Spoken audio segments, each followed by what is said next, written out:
My husband's old flame had another one of her episodes. 5 years ago, I gave my own heart's blood to save her life. But this time, I politely declined. I am 8 months pregnant. I cannot risk my health. 3 days later, I was struck by a carriage in the street and suffered a difficult labor, delivering a stillborn child.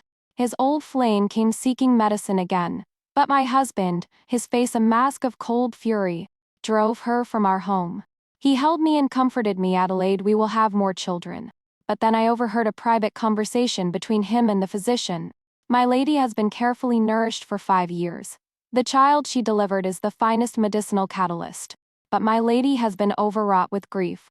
My husband's voice was chillingly detached. Adelaide's blood is a temporary fix, not a cure. I married her to bear a child that would completely heal Clara's heart condition. We can have more children. Clara's life is not to be trifled with. Julian probably never imagined it. The scheme he had concealed from me for 5 years was learned and repeated by the very parrot he had given me for amusement. The parrot's sharp voice sounded almost comical, but the words it repeated chilled my blood inch by inch. My lord, the stillborn fetus, along with the placenta, has been taken to be brewed into medicine. Miss Clara has been drinking it for 3 days, and her pulse is already much stronger. After 7 days of this treatment, her condition will surely be cured. You had me nourish my lady with all manner of precious herbs for 5 years. And finally, your wish has been granted. It's just that since her miscarriage, my lady has been washing her face with tears every day. If this continues, her health will surely. Just continue to nurse her back to health. Our estate has no shortage of money. The parrot mimicked Julian's impatience perfectly. Though Adelaide is Clara's sister, her blood is still just a temporary fix.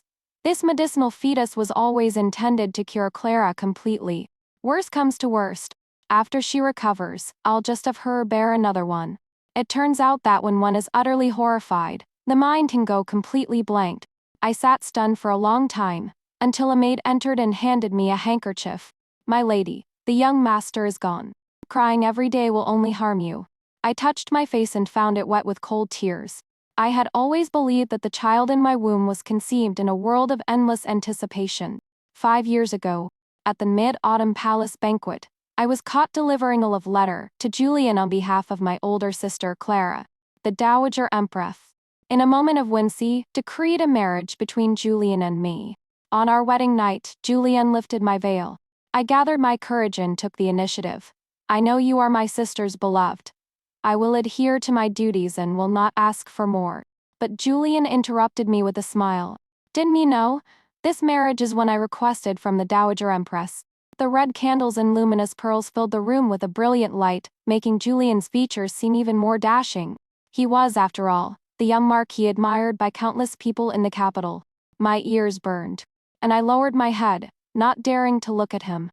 But I listened to every word he said. Julian said that he and my sister were in the past, that his heart was with me, which was why he had asked to marry me.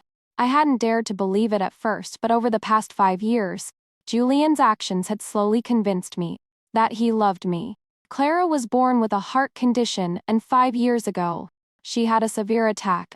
My father and stepmother sought doctors everywhere, and in the end, they turned their attention to me. They wanted to use my heart's blood as a component in her medicine.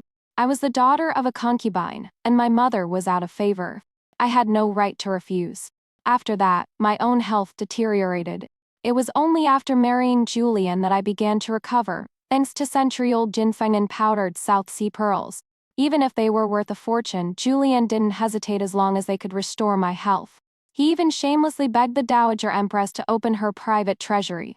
When she teased him, he laughed and said, Adelaide married me, so I must cherish her like a precious jewel. Fearing that my body could not withstand the strain of childbirth, he endured my mother-in-law's rebukes and waited 5 years before allowing me to conceive. I believe that each and every one of these actions was proof of Julian's love for me. That was why I had the confidence to refuse when Clara fell ill again and my father and stepmother came to me. When I was struck by the carriage and delivered a stillborn child, I suspected my father and stepmother of foul play. But I never once suspected Julian, who seemed just as grief-stricken as I was. But it turned out to have been a deception from the very beginning. A maid brought me a bowl of bitter medicine. She said Julian had personally supervised its brewing. The Marquis adores you, my lady. You are still young, there will be more children. Julian walked in just then, and at her words, a flicker of pain crossed his eyes. I watched him closely and said softly, the child is gone. I have no more worries. I can give my blood for my sister now. But Julian sat down and pulled me into his arms. Nonsense. An 8-month miscarriage is dangerous enough. How can you risk your health for someone so unimportant? But you once loved my sister so much. Can you truly watch her die? Julian looked away. Your parents have found a miracle doctor with a new medicine. Her illness should be cured soon. I almost laughed through my tears and asked what kind of medicine it was. How could it be more effective than the heart test blood of a close relative? Julian brushed it off lightly. There, don't worry about others anymore. The carriage driver had no one behind him, he was just drunk. I have already made him pay for our child's life. He bent down and kissed my forehead. You just focus on getting well. We will have more children. I rested quietly against Julian's chest, listening to the steady, strong beat of his heart. I suddenly realized how meticulous the man beside me was. His mouth was full of lies, yet his heartbeat never faltered for a moment. I suddenly remembered the time before my miscarriage. The pregnancy had been difficult, the morning sickness had left me almost skeletal. The doctor had instructed, for the pregnancy to proceed safely, my lady must not be stressed or injured. I had pricked my finger with a needle, and before a single drop of blood appeared, Julian had ordered the steward to hire a dozen embroiderers. I was a little exasperated. I just wanted to embroider a tiger head hat for the baby myself. Why all the fuss? But Julian held me and said matter-of-factly, this is the child my beloved and I have been waiting for 5 years. Of course, it must be treasured. Waking from nightmares, my pillow soaked with tears, I would wonder in a daze. The Julian who cherished me so much that even a pricked finger pained him. And the Julian who would let me carry a child only to use it as medicine for my sister. Were they truly the same person? Or could a man's love truly be so deep that, for his old flame, he could feign affection for someone he didn't love for 5 years? Even to the point of not caring about his own flesh and blood.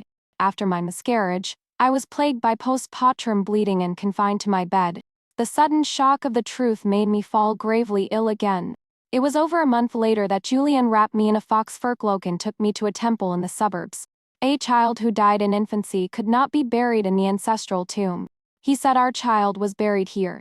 He had set up a memorial tablet for him and arranged for high monks to chant sutras daily, praying for his swift passage to paradise. My heart ached with spasms of pain, but I also felt a deep sense of mockery. Because I knew this was just an empty grave. My child had long since been boiled down into dregs of medicine for my sister. But when I saw the words "Tomb of my beloved son" Cale on the tablet, my eyes read up, and I nearly collapsed in tears on the grave. Yes, when I had first found out I was pregnant, Julian and I had already chosen a name for the child. Cale, a name that would suit either a boy or a girl. It held all the hopes and dreams of his parents. I stared at the grave and said to Julian, my love, do you remember the first time Cale kicked me? You were right there. I was startled and put your hand on my belly. Maybe he knew it was his daddy touching him, because he kicked again, and it startled you too. Julian also seemed to be lost in memory. His gaze softened, then grew even sadder. He said hoarsely, yes, I remember. He was so strong. My tears streamed down. Such a lively Cale, just 2 months away from being born. How could he have turned into a pile of dirt? Julian was speechless. A gust of wind blew, and a few small blades of grass on the tiny mound of earth swayed loud. I frantically tried to shield them with my hands and looked up at Julian, my face streaked with tears. Find a new place for Cale. He's so small, lying here all alone, he'll be cold and scared. I was 8 months along when I miscarried. For 8 whole months I had felt every change this child brought to my body. I had imagined countless times what this child would look like, how he would grow up. I was born to a concubine. Even though my mother did her best to protect me, I had tasted both overt and covert bitterness. But Cale was different. He was the legitimate heir of a marquis. He should have grown up surrounded by love and affection. But he never even had the chance to be born. I didn't want Julian to remember him only as a medicinal catalyst for his sister. I wanted him to remember that this was his own flesh and blood, a child he had once genuinely looked forward to. Even if only a fraction of that was true. Adelaide, don't be like this. Julian, his heart aching. helped me up and carried me back to the carriage. He gently wiped the tears from my face. His voice held a hint of a sob. Perhaps it was only at this moment that he truly felt a sliver of guilt. And it was this sliver of guilt that I had to exploit. Ignoring Julian's objections, I went to Tail's grave almost every day to weep. Julian became visibly more and more agitated. The entire household held its breath, afraid of provoking the Marquis's anger, until I finally collapsed in a faint at the grave. I was unconscious for an unknown period. When I opened my eyes again, I met Julian's anxious and joyous gaze. For a moment, I even mistakenly thought that Julian truly had feelings for me. Otherwise, why would he continue this act of devotion now that I was no longer useful? I hoped with all my heart that this was not a misunderstanding. Otherwise, this act would be impossible to sustain. Julian touched my forehead. The fever is gone. Adelaide. I've already sent for Dr. Liu. I touched my lower abdomen. Am I sick? It doesn't matter. The baby must be all right. Julian froze. The baby. He sharply silenced the maids who were about to speak and carefully studied my expression. He played along. All right, we'll have the doctor check on our baby. That day the embroiderers worked with me on the baby's clothes. The small kitchen brewed tonics to strengthen the pregnancy. Even the maids joined in, joking with me about the baby without batting an eye. The entire household began to act out this charade with me. A few days later, my mother came to visit. She had once been a courtesan in Yangzhou, a gift to my father from one of his subordinates. But her timid nature, combined with her fading beauty, had led to her falling out of favor. After I married Julian, with his support, my mother's life had slowly improved. I had intended to feign amnesia with her, just as I had with everyone else, to make them believe that I had forgotten everything out of grief, that I thought I was only 3 months pregnant. But the moment I saw my mother, a great sorrow welled up inside me, and I almost lost my carefully constructed facade of cheerful ignorance. Her temples were streaked with gray. Before my miscarriage, when she had accompanied me to the temple to pray, her hair had been as black as ink. She had said with a triumphant air, "Once Adelaide gives birth to the legitimate heir, her position will be even more secure. Then we'll see who dares to look down on us." My mother's gaze met mine, and she flinched. "You may all leave. I wish to have a private word with Adelaide." After the maids had left, she clasped my hand tightly and whispered, "A child can be replaced. You are the Marquis's legal wife. Not even the eldest daughter can surpass you. Don't do anything foolish." Julian, who was with me day and night, hadn't noticed. Dr. Liu, with all his medical skill, hadn't noticed. Only my mother, the moment she saw me, knew I was faking it.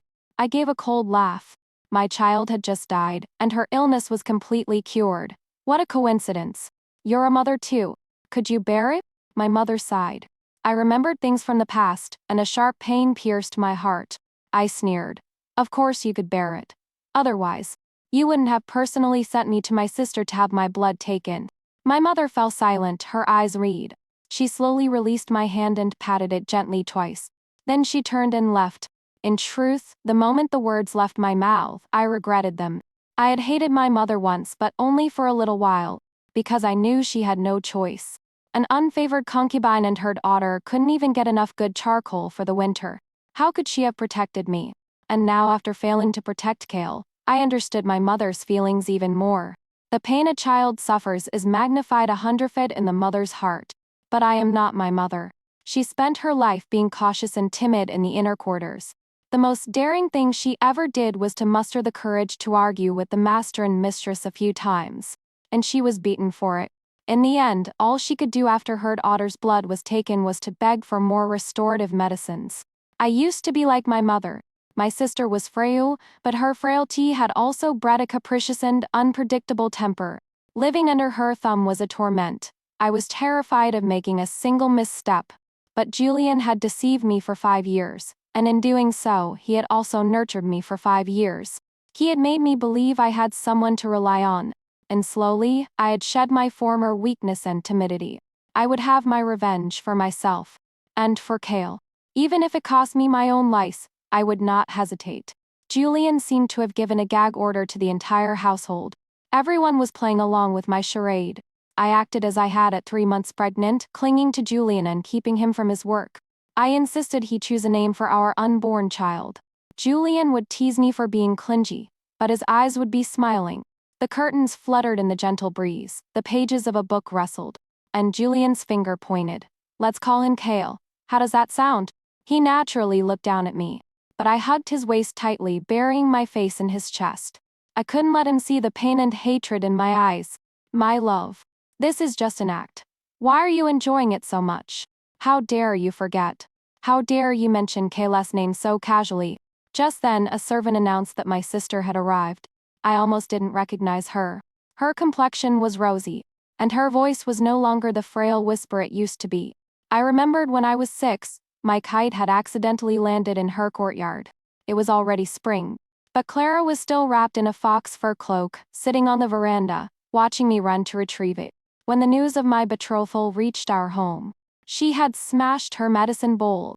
She would always use that ethereal, wispy voice to calmly decide my punishment, either kneeling or being pricked with needles. And it seemed I was the only one who remembered those things. She took my hand warmly. Adelaide, are you feeling better? I looked at Julian for help. He cleared his throat, about to speak. But my sister said, I'm so relieved to see you well. I was worried that after you suddenly lost your Clara. My sister turned pale at Julian's sudden, sharp rebuke, looking at him in disbelief. Julian's expression was grim. It's time for Adelaide to take her medicine. You two can talk later. She watched as Julian naturally took the medicine bowl and fed it to me, spoonful by spoonful. When I complained that it was bitter, Julian gently placed a candied fruit in my mouth. Her face grew even darker. After taking the medicine, I feigned drowsiness. Julian watched me fall asleep and had just dismissed the servants when she spoke impatiently. Julian, haven't you had enough of playing the devoted husband for 5 years? Why haven't you divorced her yet? Julian's voice was low. The time is not yet right. You'll have to wait a little longer. I've already waited 5 years. Clara said bitterly. What do you mean the time isn't right? The Dowager Empress said my health was too weak to bear you and Aaron made you marry Adelaide. You said you were marrying her for my illness, but I'm well now. A rustling sound was heard. I heard my sister's shy voice. If you don't believe me, touch my heart. Isn't it beating fast? Clara. Julian had not expected my sister to be so bold. In his shock, he still remembered to keep his voice down. I turned my head to see Julian and my sister's silhouettes overlapping behind the screen. The sound of kissing became clearer in the quiet room. My fingertips dug deep into my palms. I had not anticipated that these two would be so bold and impatient. In the heat of the moment, my sister asked, when will you divorce this bitch and marry me? But she hadn't expected the man, lost in passion, to still be vague. Just wait a little longer. Clara was devastated. Julian, have you actually fallen in love with her? Julian was silent for a moment, then suddenly emerged from behind the screen, adjusting his clothes. I closed my eyes and heard Julian's somewhat angry voice. Clara, don't push me so hard, okay? I'm not a complete monster. Not some unfeeling block of wood. I hurt my own wife for you. I killed my own flesh and blood for you. Isn't that enough? I have nightmares too. I dream of that bloody child crying and calling me daddy. And Adelaide has done nothing wrong. Do you want me to hurt her again and again? My sister's voice slowly turned into a sob. Then what do you want me to do? Julian sighed. Before, your world revolved around me. Maybe I'm not as good as you think. Now you can look at other young men of suitable families. If you find someone you like, I will not stand in your way. If, in the end, you still feel you can't live without me, then... He paused, but the unspoken meaning was clear. Clara was truly Julian's old flame, fearing she might regret it later. He was willing to push her away to find a better match. Unfortunately, Clara didn't grasp this subtle, profound love. She only thought Julian's heart had changed. She slammed the door and left. I heard Julian's footsteps as he slowly approached my bed. He reached out and stroked my face, placing a light kiss on my forehead. He sighed.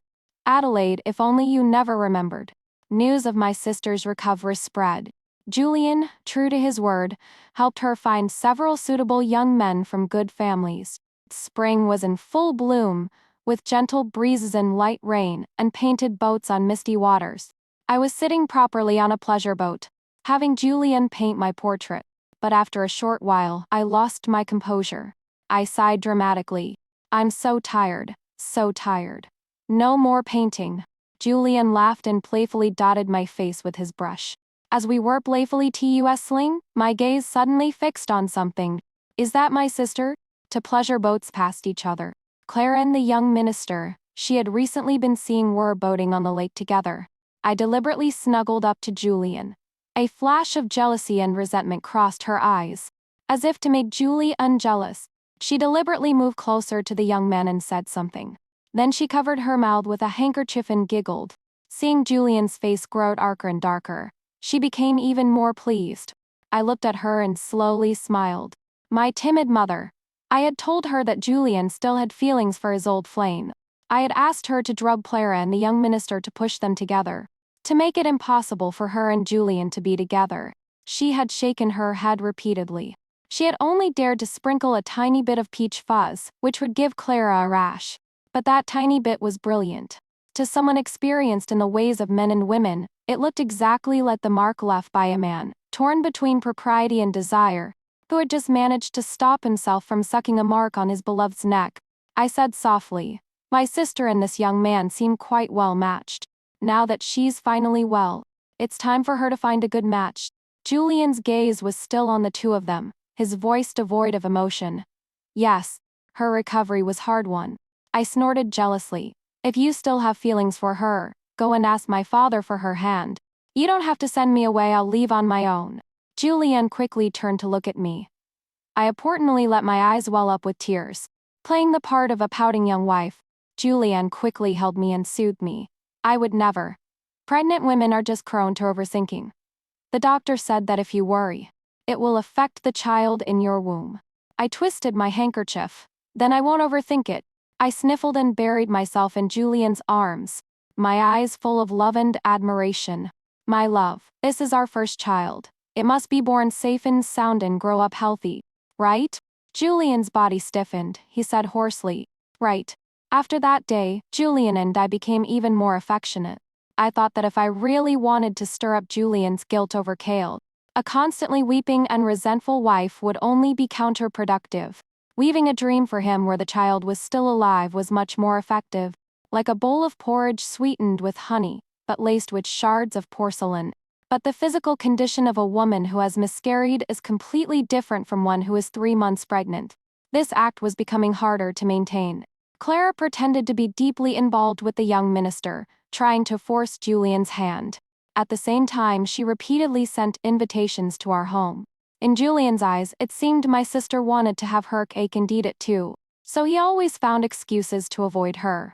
Even when she cornered him, he would say with a straight face, Miss Clara is my wife's sister. To avoid impropriety, it is best we keep our distance. She was so angry she nearly ground her teeth to dust.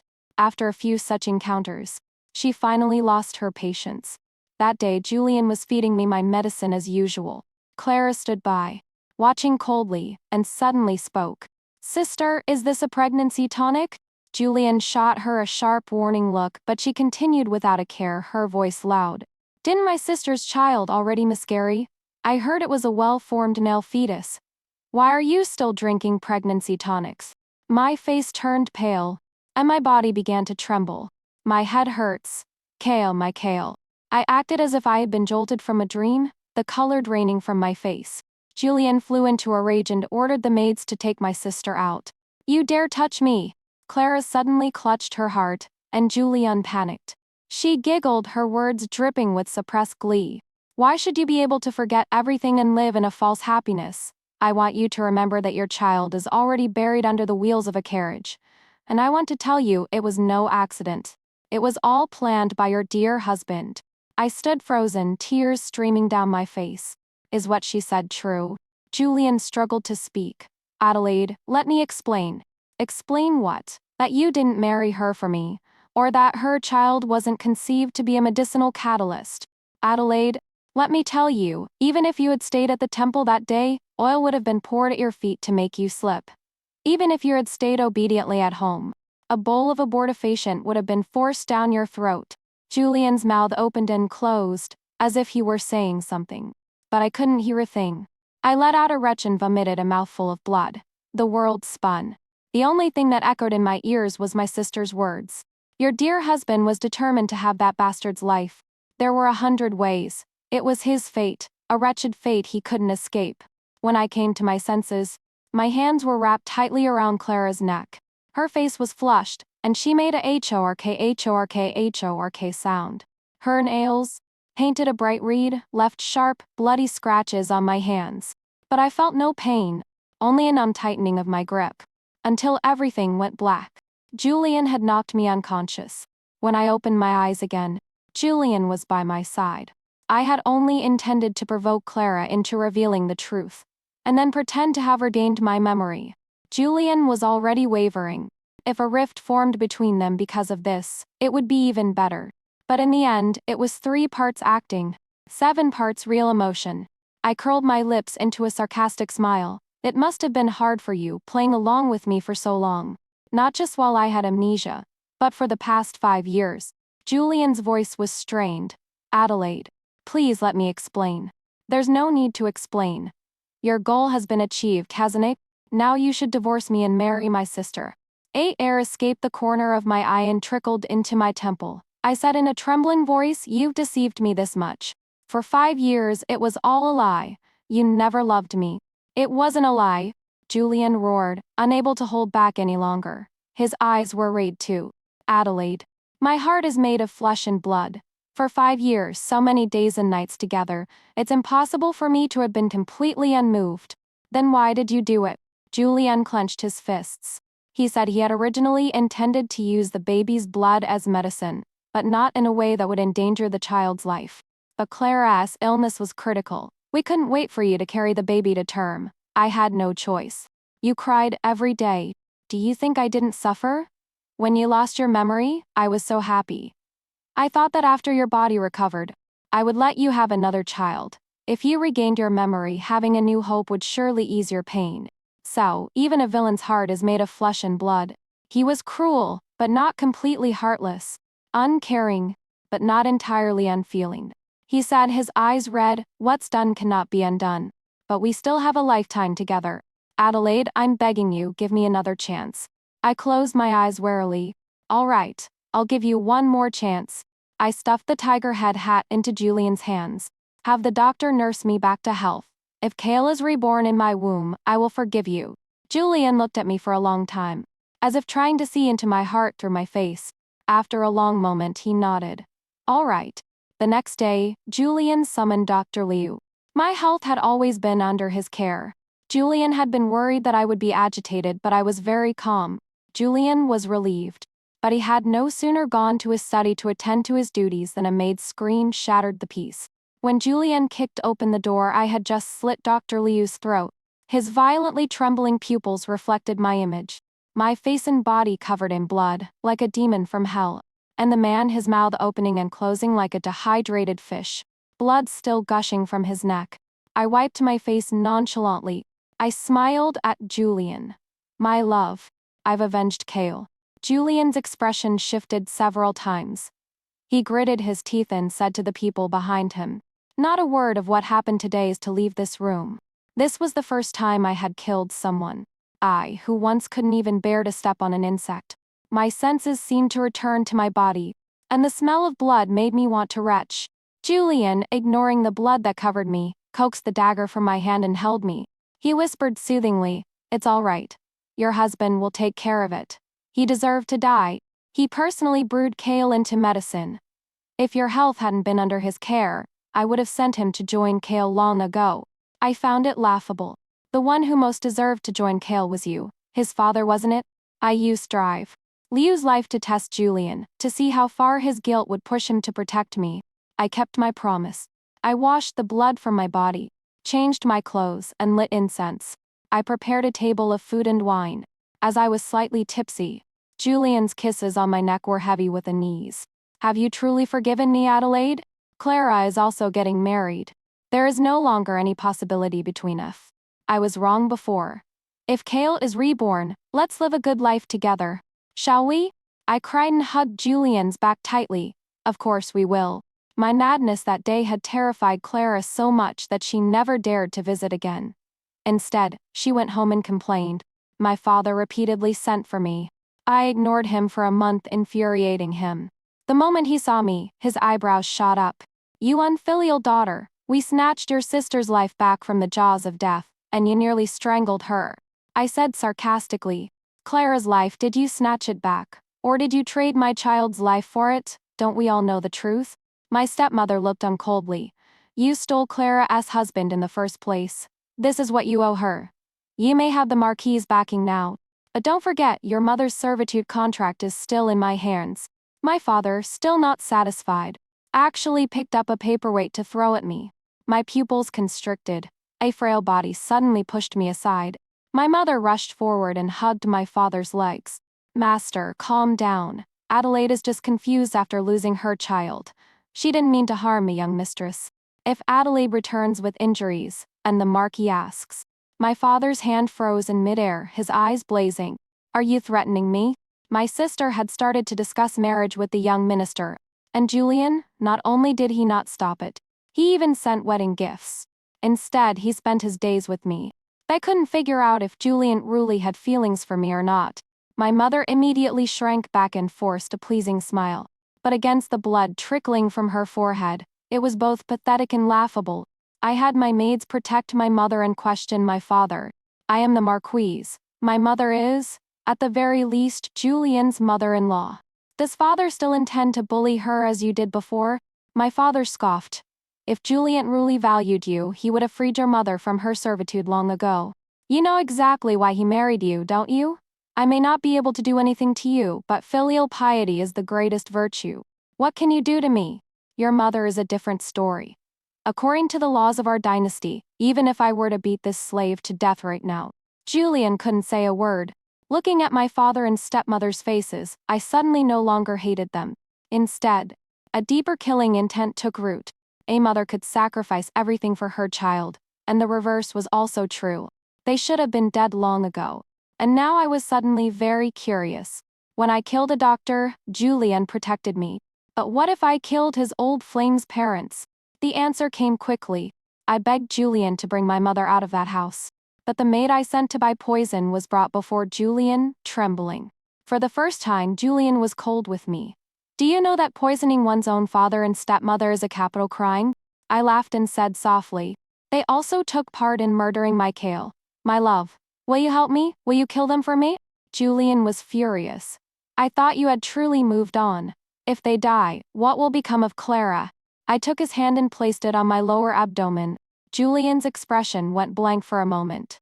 But then hope slowly kindled in his eyes. "Adelaide." I smiled and nodded. "It happened that night. Come back to us." After the doctor's diagnosis confirmed the happy news, Julian's frown finally smoothed out. But I threw myself into his arms and said, trembling, "But I dreamed of Kale. He was crying, saying he was in pain, that he wanted his daddy and mommy to avenge him." I looked up at Julian. If she had a choice, who would want to be born with a weak constitution, to have the life of an innocent baby weigh on her conscience? My sister is a pitiful person too. It's all my father and stepmother's fault. I know it was my stepmother who proposed the medicinal fetus. My love, kill them, and avenge Kale. From now on, the enmity between my sister and me will be gone. To convince him, I was even about to swear an oath on the spot. Julian covered my mouth. "Don't say such things." He looked conflicted, but my argument that my sister was innocent had clearly struck a chord. If I could truly focus all my hatred on my father and stepmother. A cold, dark look flashed across Julian's face. The day the young minister came to exchange betrothal gifts, my father was taken away by the imperial censors. I heard he was defiant, shouting that he was the Marquis's father-in-law, and was dragged to prison like a pig. The charges were corruption, bribery, and dereliction of duty. My stepmother was also implicated, and the young minister, it turned out, truly had some feelings for my sister. He pulled strings everywhere and managed to delay the interrogation. Clara came to beg Julian. I don't know if Julian's work was too clean, or if she was just as stupid, but she actually came to beg the real culprit. She stood before Julian, her eyes red. Julian looked at her, a dazed expression on his face. I also realized that on the day they first met, at the spring festival, Clara had been wearing the same delicate green. I remembered it so clearly because Clara had forced me to take her on an outing that day. She caught a cold on the way back, and my stepmother made me kneel in the ancestral hall all night. For me, it was a bad memory. For them, it was a reminder of a time that was no more. Sure enough, the moment Clara spoke, Julian looked at me with some hesitation. I laughed coldly to myself, and my sister's little maid said, "Miss, your health is still frail. Please sit down and talk." She thoughtfully took off my sister's cloak. As my sister sat down, she frowned slightly. Julian's expression heightened. I curled my lips into a pleased smile. With my stepmother in prison, Clara's inner circle was no longer impenetrable. The little maid was much more decisive than my mother. The small red spots on Clara's neck looked exactly like love bites, and she hadn't noticed yet, still crying pitifully to Julian. "My father is such an upright man. How could he possibly be corrupt? Someone must have framed him. Julian, the Emperor and the Dowager Empress favor you. Please, go and plead for him, won't you? I'm begging you. I have no other choice." The little maid also knelt and cried, "Please, my lord, save my master and mistress." My lady went to beg the young minister, but this is all he could do. Julian's voice was unreadable. "Then why didn't you come directly to me? Is the young minister truly so devoted, or did you give him something in return? To make him take such a risk to save your parents?" Clara was stunned. "What do you mean?" Julian stared at her neck and let out a heavy, cold laugh. "I used my own flesh and blood to give you your health, not for you to go and defile yourself with other men." It was only then that she finally realized something was wrong. "What are you talking about? What defilement? I am innocent with Mr. Shumhong." She rushed to the bronze mirror, and her face turned pale. She looked at the little maid, then at me. In a flash she finally understood, and she looked as if she wanted to tear me apart and drink my blood. "Adelaide, you framed me." Men are like that. On the one hand, they say they only want their old flame to be happy, but on the other, they treat her as their own property. They can't stand the thought of her being touched by other men. No matter how much Clara argued, Julian's attitude remained ambiguous. After all, in matters like this, a woman's word is rarely enough. She gritted her teeth and looked at Julian. "I'll ask you one last time, will you help or not?" Julian scoffed. "I was the one behind this. Why should I help?" The color drained from Clara's face. "Julian, you helped this bitch harm my parents." She was overcome with anger and looked at me, who was enjoying the show from the side. "You bitch. Do you think Julian is truly good to you? Do you think he loves you? Do you think that after taking revenge on all of us, you'll live happily ever after with him? Let me tell you, that bastard of yours was 8 months along. He was even crying when he was born, like a little kitten. So pitiful. If he had been properly cared for, he could have lived." My heart pounded heavily. My sister, her face contorted with madness, gritted out, "So Julian, your husband, personally strangled him." The room fell silent. Clara's final words struck my heart like a hammer blow. I felt as if my organs were being twisted together. The pain was so intense I thought I would die. My vision swam with rage. I bit down hard, telling myself, "Adelaide, hold on. Cale is still waiting for you to avenge him." My mother's timing was perfect. My lower abdomen began to cramp. I looked down. Blood was slowly soaking through my silk skirt. Julian rushed to my side and supported me, his eyes blazing. "Doctor, call the doctor." I tried to smile at him, but it was a hideous grimace. "My love, are we losing our Cale again?" Clara met Julian's icy gaze and instinctively took a few steps back. It wasn't me. But Julian's voice was calm, a calm that was terrifying. "Clara, this time you've really given me a headache." I leaned against Julian, the waves of pain making cold sweat break out on my forehead. I was about to pass out. But I held on. I had known from the beginning that I had no leverage. To take revenge on everyone, I had to first rely on my greatest enemy. It was the most ridiculous thing in the world. The only thing I could rely on was his so-called guilt and love.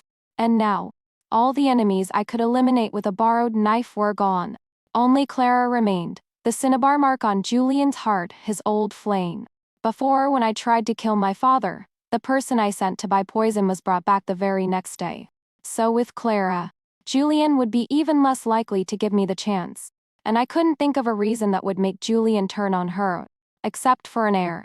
When he loved Clara the most, he could personally strangle his own flesh and blood for her. But that didn't mean he would do the same now that a rift had formed between them. I had to laugh at Julian's naivety and arrogance. Did he really think that one night was enough to get me pregnant? I had said it before. My mother was a courtesan from Yangzhou. She knew a lifetime of schemes from the inner quarters, but her timid nature meant she had never used any of them. She knew a trick to feign pregnancy, to get a positive diagnosis and even fake a miscarriage to frame someone. The price was that she could never conceive again.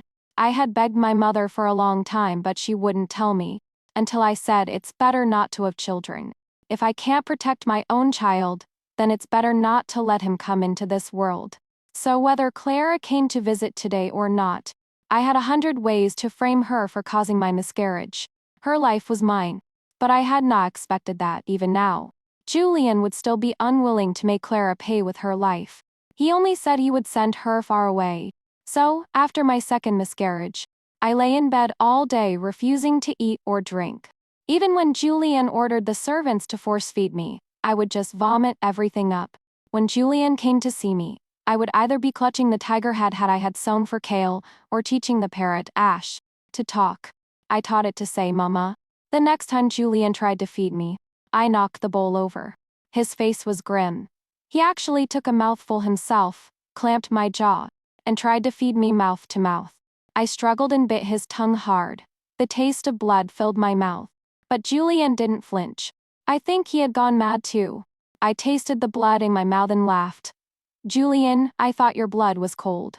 You must truly love my sister to the bone, otherwise you wouldn't be so reluctant to touch a single hair on her head, even after she's killed your child twice. It's not what you think. Julian roared, his whole body slumping in defeat. His throat sounded rusty, each word a struggle. Adelaide, tell me, what must I do for you to forgive me? I said playfully.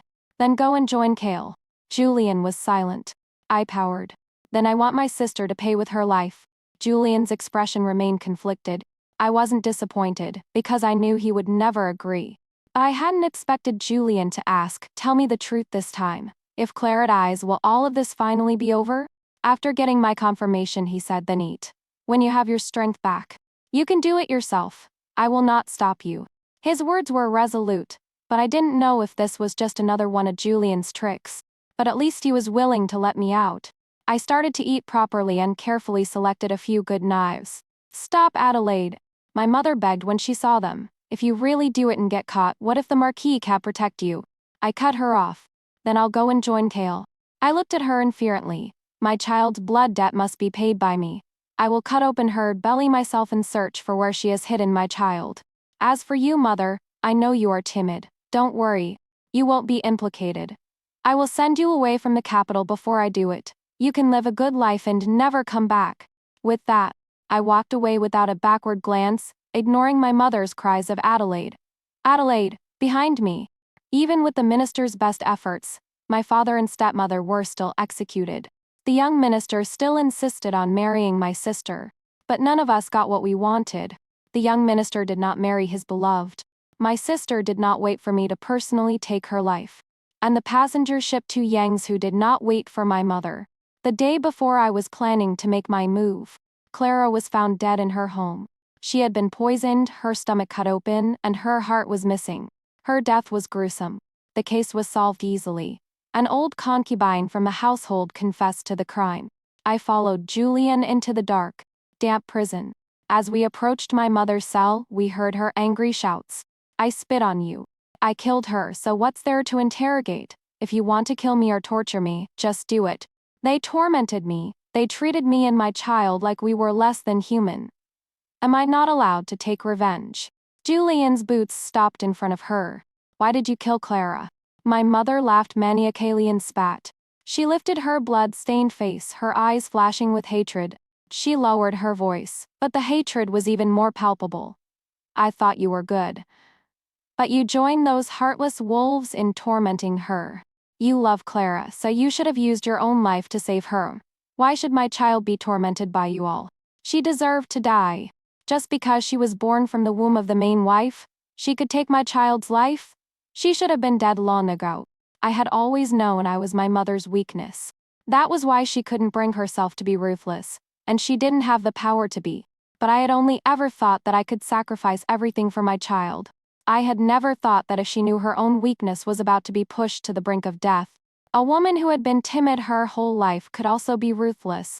I walked into the cell and called out "Mother." My mother's body jolted. The thorns and defenses that surrounded her suddenly fell away. She seemed to want to reach out and touch me, but the moment she moved, the iron chains rattled. So I knelt down, wanting to lean into her arms like I did when I was a child. But my mother shook her head repeatedly. "No. Mother is dirty." "You're not dirty." I hugged her neck, tightly unclosed my eyes. My mother struggled to lift her arms and hug me, and finally broke down in sobs.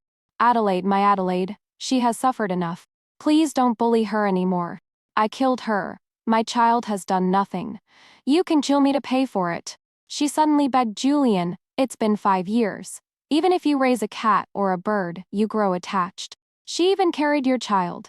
I will die, can we just let the past be the past? Be good to Adelaide. I'm begging you, be good to her. Don't let my child cry anymore." By the end, she had almost lost her voice. She hunched over, clutching her heart, gasping for breath. She couldn't say another word, only tears fell to the ground. I wanted to tell my mother that my tears had long since dried up. I gently patted my mother's back, coaxing her as she had once coaxed me. "Mother, don't cry, don't cry." Julian had been silent for a long time. My mother, exhausted, fainted. I knelt on the ground, gently wiping the blood from her face. Julian suddenly spoke. "A concubine is of low status. A legitimate daughter is of high status. For the low to offend the high is one of the 10 unforgivable crimes. The punishment is death by 1,000 cuts. Then please, give my mother a cup of poison wine now. My mother is timid and afraid of pain. She cannot endure death by 1,000 cuts." At this moment, I was surprisingly calm. "But Julian, please also pour me a cup of poison wine. If my mother dies, I will not live either. I haven't wanted to live for a long time. If my mother dies, there will be no one left in this world that I care about." Julian, in a fit of anger and pain, gritted his teeth. "What about me? Do you truly not care about me at all anymore?" I was unmoved, just looked at him. "Then save my mother." Julian was silent again. "You know she's not at fault, don't you? She's just a mother. She wanted to protect her child. What did she do wrong?" "Julian." A rusty taste filled my throat. I said, word by word by word. "Tell me, what is wrong with a mother who wants to protect her child?" Julian still relented. It was only at this moment that I believed what he had said. He had truly fallen in love with me. He begged the Dowager Empress to spare my mother's life, changing the sentence to exile. He then tampered with the escort, claiming the prisoner had died of illness, and secretly sent my mother to her hometown in the south. He arranged for her to be taken care of. Julian took me to see from afar that my mother was living well, and I was finally at ease. In the spring, Yangtze was a sea of green grass, the willows like smoke. Julian stood on the riverbank looking down at me. "Just as your mother said, can we let bygones be bygones?" I lowered my eyes. "All right." After returning to the capital, Julian and I were like newlyweds again, in love and harmony, as if nothing had ever happened. But sometimes Julian would look at me, as if he wanted to say something but would always remain silent. One evening, I prepared a table of food and wine waiting for Julian to return home. Julian, his eyes smiling, watched me pour him a drink. "Have you truly let it go?" I raised my glass, my smile as bright as a flower. "My love, let's not talk about those things anymore." But Julian was insistent, staring at me. "Adelaide, do you really think I was unwilling to kill Clara because I loved her to the bone? It's just that from the moment Dr. You died, I'd been thinking, you want to take revenge on everyone involved in this. So when will it be my turn? If Clara is also dead, will I be the next one you want to get rid of?" I tightened my grip on the wine cup, saying nothing. But Julian's smile grew wider. "The main culprit isn't dead yet, Adelaide. Have you truly never hated me?" The brighter his smile, the deeper the sorrow in his eyes. "I know I've done something unforgivable. You call me a coward, you say I don't dare to go and join KO. But it's not that I don't dare. It's that I know that if even I, the main culprit, were to die, you would not live either. Adelaide, you've done nothing wrong. I want you to live a good life. I want to spend a lifetime making it up to you. But if you truly can't forgive me, then I will do as you wish." His gaze was gentle, with a hint of relief. "Our family of 3 will meet again in the underworld." With that, he was about to drain his cup. but I trembled and violently knocked the cup from his hand. But Julian still drank it. Doctor! Call the doctor! I was in a panic, but Julian looked at me with a smile. Isn't this what you wanted, Adelaide? Julian rambled on, revealing the events of the past. He said that every time I went to deliver a letter to my sister, I looked like a frightened little rabbit. Once, he had deliberately refused to take it, and my eyes had turned green with anxiety. You looked even more like a little rabbit then. I thought at the time, you're so timid you must be being bullied at home. If I married your sister, I would ask for you as well. I would protect you. But I never expected that by a twist of fate, the Dowager Empress would decree our marriage. I was actually quite happy, but your stepmother said that Clara was so heartbroken. She might not even last 5 years. I was in agony then. I knew the Dowager Empress would never let me marry her, yet I still indulged my own heart. I felt I owned her. So when your stepmother proposed the medicinal fetus, although I was reluctant, I agreed. One wrong step, and then another, and then it became what it is now. I had originally wanted to protect you, but in the end, I was the one who hurt you the most. Now the main culprit is finally going to die. Aren't you happy? My chest heaved. I cried and screamed, the main culprit isn't you, it's me.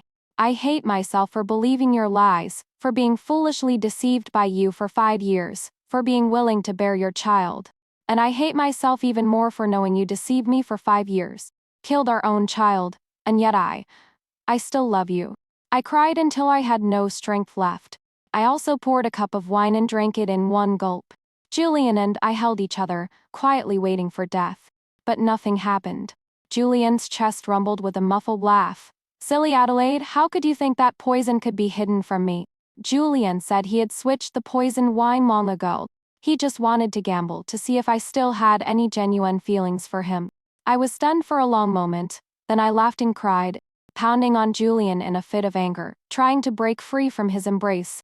But Julian held me fast, as if to meld me into his bones. You finally said it, Adelaide. It's only at this moment that I finally believe that after all this, we can still go on. I was tired from crying and fighting. Julian kissed my eyes and brows tenderly. He said, this time, let's truly wipe the slate clean and start over, shall we? All right. This time, it seemed Julian and I had truly resolved our issues. Although sometimes I would wake from nightmares and kick and punch Julian, cursing him with the most vicious words. Once, I even hit his forehead with an inkstone. But he, while grimacing and applying medicine, would laugh happily. He would look at me, his eyes as bright as they were when we first married. Adelaide, do you know, when you hit me and curse me, I'm so happy. If you kept it bottled up inside like before, that's when I would worry if you could ever truly forgive me. I was both angry and annoyed and gritted my teeth, telling him to get out and not to set foot in the bedroom tonight. Julian, while begging for forgiveness, would leave with a smile. The next day, I was idly playing with my parrot Ash. Julian appeared again. What are you teaching it to say? Julian is a nuisance. Julian is a nuisance. Julian was taken aback and said with dissatisfaction, Adelaide, when I gave him to you, I taught him all sorts of auspicious and amusing phrases. You've corrupted him. I was very angry. No, I haven't. Just you wait. I'll teach him a long string of auspicious phrases without a single pause. All right, I'll wait. Half a month later, I found Julian with Ash. Ash was chattering away. I said proudly, see, aren't I amazing? I looked up and Julian was looking down at me, his eyes overflowing with affection. I felt as if I had been burned and quickly looked away. He took my hand and said in a low voice, Adelaide, your body has recovered enough. Let's have another child, shall we? I snorted. Then you'd better work hard. Julian was stunned and his eyes lit up. He couldn't help but pick me up and spin me around, not letting go no matter how much I pounded on him. Adelaide, I'm so happy. The parrot that could recite a long string of auspicious phrases without a pause reached the ears of the Dowager Empress. She was intrigued and wanted to see it. It was the mid-autumn palace banquet again, the Dowager Empress's birthday. As he did every year, Julian was racking his brains for a birthday gift for the Dowager Empress, who doted on him. I suggested, why not bring Ash and let him amuse the Dowager Empress? Julian feigned difficulty. What if he publicly calls me a nuisance? That would be so embarrassing. I punched him lightly. I told you. I've trained Ash well. He won't say what he's not supposed to. and he'll only say what he's told. You were the one who gave him to me. Don't you know how smart he is? Julian laughed and begged for mercy. All right, whatever you say. At the palace banquet, rare treasures were presented one after another, and the birthday wishes from the ministers and their wives were endless. When it was Julian's turn, he had just stood up when the Dowager Empress laughed and said, You don't need to give me any gifts.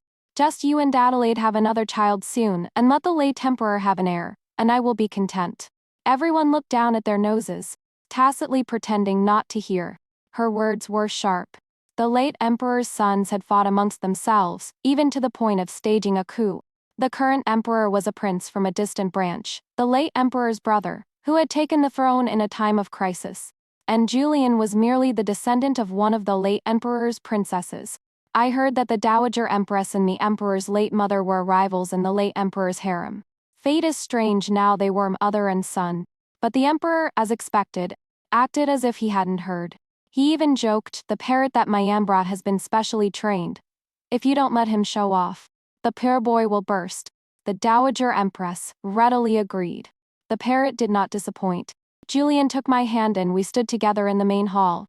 Julian gave a cue, and the parrot immediately picked it up. Auspicious phrases followed one after another, over 200 words in one breath. Without a single stumble.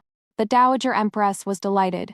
Everyone in the hall played along, cheering and applauding, the atmosphere growing more and more festive. Just then, the parrot suddenly blurted out, The throne is illegitimate. It is this marquis who should inherit the great mantle. The throne is illegitimate. It is this marquis who should inherit the great mantle. The first time. No one reacted. The parrot repeated it again in a high, clear voice. In an instant, you could hear a pin drop in the hall. Julian's face turned pale. He looked at the emperor, his knees buckled, and he fell to the ground. He was about to speak, but I knelt down as well and began to sob. My husband is a fool. I warned you not to have such, but I never thought the truth would come out. I kowtowed repeatedly, and soon my forehead was swollen and bleeding. I pleaded, Your Majesty. My husband was just momentarily confused. He has done nothing. Your Majesty, please be lenient for the sake of our past friendship. I looked up and met Julian's disbelieving eyes. There was shock, pain, anger, and sorrow in them. But most of all, there was a kind of relief. Like the relief of a sword that has been hanging over one's head finally falling, no longer having to live in fear.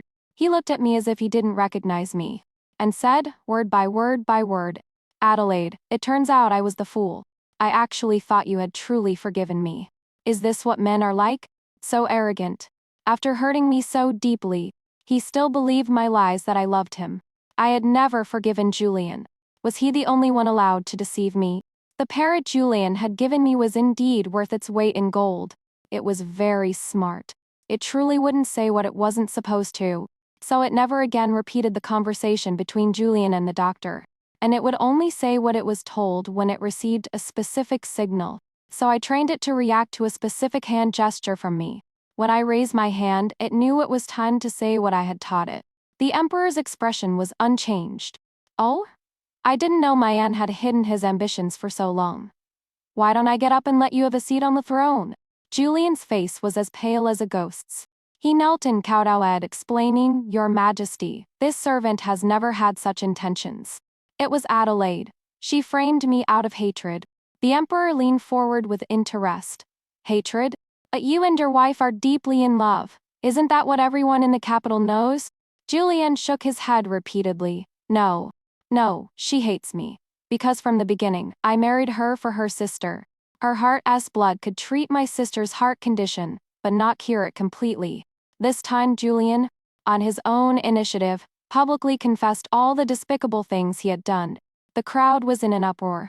Even some of the ladies who had once admired the young marquis now looked at him with disgust and contempt. I thought my lady had forgiven me.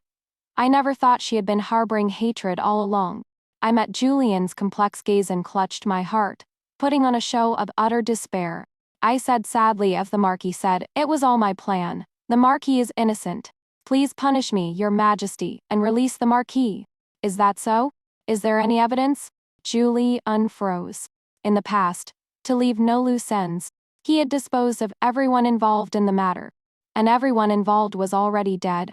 My mother was far away in the south and couldn't be brought back immediately to testify for him. Now, Julian was reaping what he had sown, unable to defend himself. The Dowager Empress, who had been silent for a long time, opened her mouth to speak, but was cut off by the Emperor. Even now, Mother, do you still want to plead for him? Or do you also think that my throne is illegitimate and should be replaced? These words were even more cutting, tearing away the facade of a loving mother and filial son. The Dowager Empress's expression changed several times. Emperor, that is not what I meant. She leaned back in her chair, seeming to have aged several years in an instant. The authority of the Emperor could not be challenged. Whether it was true or false, Julian had to die. The Emperor snorted. Julian, Marquis of Pingyang for high treason, you are stripped of your title and taken to the death row. Julian, like a stray dog, was dragged away by the guards. He stared at me and said hoarsely, Adelaide, I thought we could truly spend a lifetime together. I have only myself to blame. I will wait for you in the underworld. The Emperor's gaze fell on me. I met it without fear, ready for death. My wish had been fulfilled, I had nothing to fear. But the thought of Julian waiting for me in the underworld was a bit unsettling. A cup of poison wine was brought to me. I drank it without hesitation. My vision blurred, and my thoughts drifted. I had never intended to end Julian's life so easily, that would have been too merciful. And if I had tried to expose Julian's crimes, I believe the doting Dowager Empress would have protected him, and I might not even have had the chance to expose him. But I had implicated Parash. A parrot that could speak reasonless words would surely not be allowed to live. If there is a next life, you can be a companion to Kale. You can both be reborn in my womb, and I will repay my debt to you. Fortunately, I did not see Julian in the underworld. But a small child ran towards me happily, and then tripped and fell. He lay on the ground, stunned, then his mouth puckered, and he began to cry. Mama, I've been waiting for you for so long. My heart ached. I ran to him and held him tightly. Mama's here, don't cry. The child's tears turned to laughter. Then I won't cry. Actually, Kale was tricking Mama. Kale didn't wait long. But Mama came to find Kale so early. Kale is very angry. I was at a loss. But soon, I understood Kale's anger. Because I also saw my mother. She had shed her usual timidity and was pushing her way through the line of people waiting to be reincarnated. The new ghosts were displeased, but she just hurried on, saying, Sorry everyone. My daughter is waiting for me up ahead.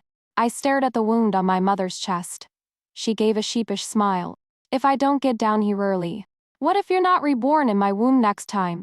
A parrot was flapping its wings behind her. When it's on me, it's quacked. Adelaide is a nuisance. Adelaide is a nuisance. But then it cleared its throat and said, MPH. I forgive you. Ash landed on my shoulder. I held my mother's arm with my left hand and Kale's hand with my right. Mama, let's go. Mama, let's go.